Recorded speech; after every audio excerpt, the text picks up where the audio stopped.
Ayrım yapmadım sağ ve sol. Bir tane sağdan bir tane soldan aldım.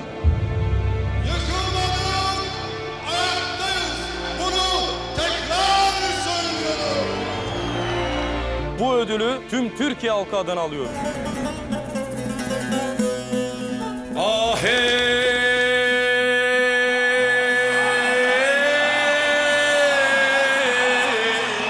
Sana, bana ve Türkilere de.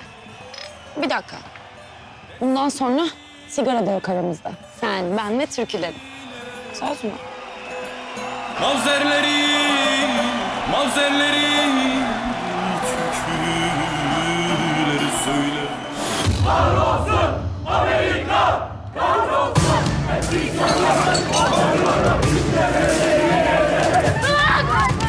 Bırakın bacılarınızın aramasının başörtülerini.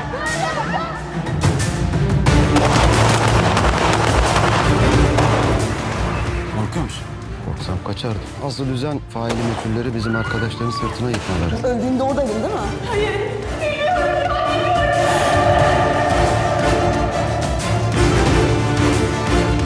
Ahmet.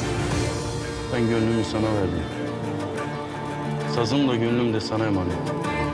Beni bir gecede bölücü ilan ettiler. İnsanlar beni nasıl algılarlarsa algılasınlar. Benim kimliğimi benim elimden kimse alamaz. Sakin olun beyler.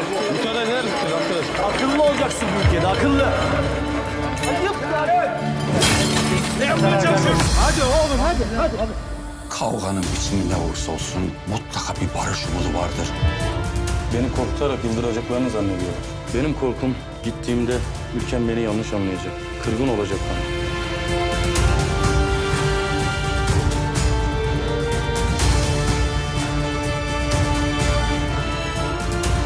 Sabırlı ol ve dik dur.